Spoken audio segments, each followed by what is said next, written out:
Hello, welcome to another informative episode on White Davy Gardening and Worm Farm. Today I'm going to briefly talk about some of the things that we can do to prepare our garden for the next growing season. So I went through and added some compost to the garden, and then I added 2 inches of mulch, as you know from previous videos. So today this is what I have been working on. I am creating a two-sided trellis using wood and strings.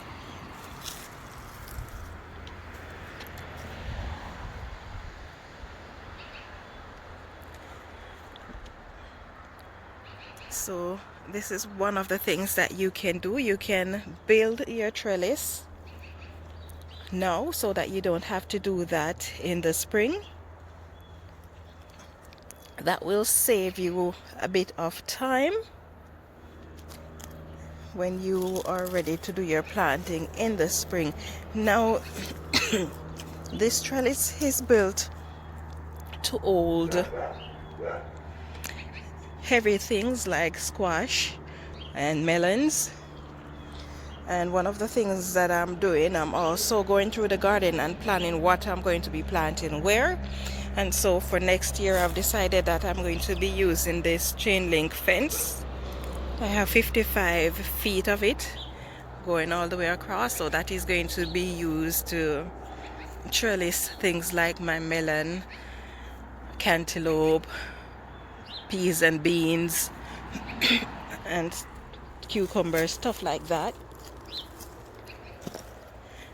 Also in this raised bed here that I plan to plant some tomatoes.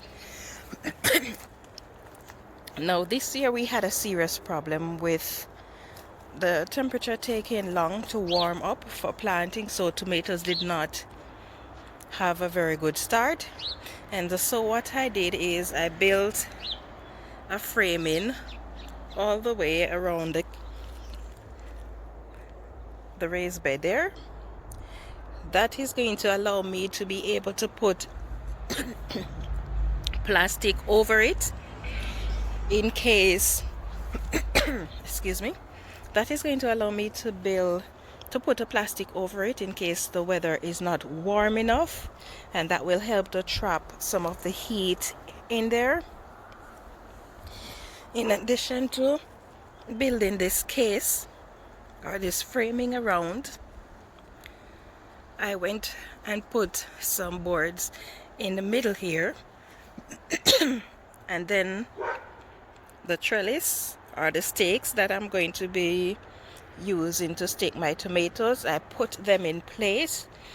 I decided where in here I'm going to be planting each of my tomatoes, and then I put the trellis or the stake in and tied it in place at the top there.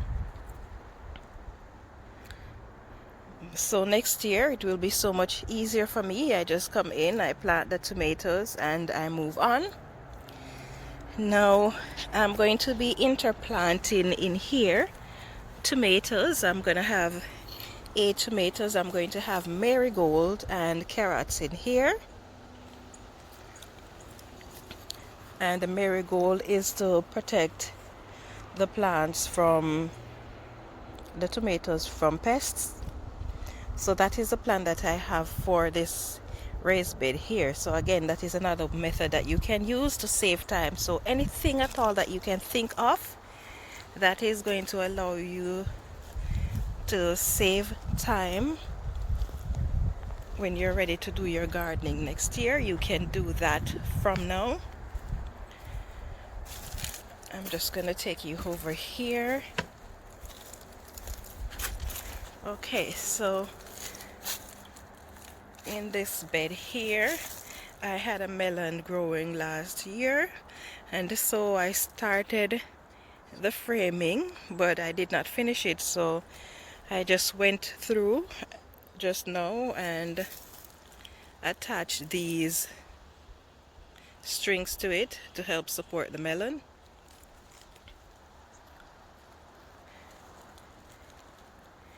And I make sure that I have crossbars because they're going to help to hold the poles together, and at the same time they help to offer support to the strings that are going to be supporting the melon, because you know melons can be heavy.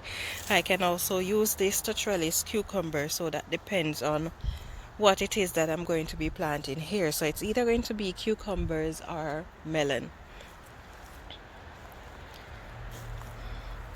And so those are the ideas that I have for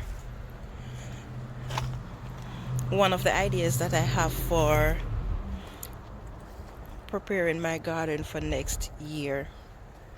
Now in this garden I'm going to be planting my tomatoes, as I mentioned, but then the following year I am going to be putting in a different crop that requires trellising or staking in here. So I'm going to be rotating it, and I'm not rotating it because of the nutrients that the plant takes from the soil, because I'm always adding nutrients, so it doesn't really matter much.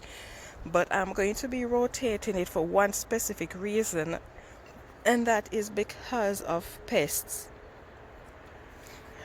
Pests have memories of where they go to find food source, and so you want to make sure that you keep confusing them, so you rotate your crop from time to time. Not to mention that if you have a certain disease from a particular type of plant in one location, some of these plant diseases can stay in your soil for 3 years and then recontaminate, or should I say contaminate, the next crop that you put in. So by rotating it, the whatever the virus or disease, the plant disease that affect one plant might not affect another. So if I plant tomato in here and I end up with a tomato disease, then putting some other plant in here that is not affected by that type of plant disease will be beneficial. I know that for things like herbs, you don't want to plant them in the same location if they have disease, because those disease will stay in your soil for 3 years. So I'm using that principle of the mint to rotate my crops.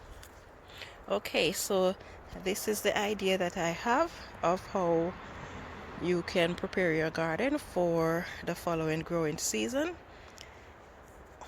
If you found this video informative, please take a moment to like, share, and to subscribe to my channel. If you haven't yet done so, please don't forget to turn on your notification for more updates like these. Thank you for watching. Have yourself a lovely day.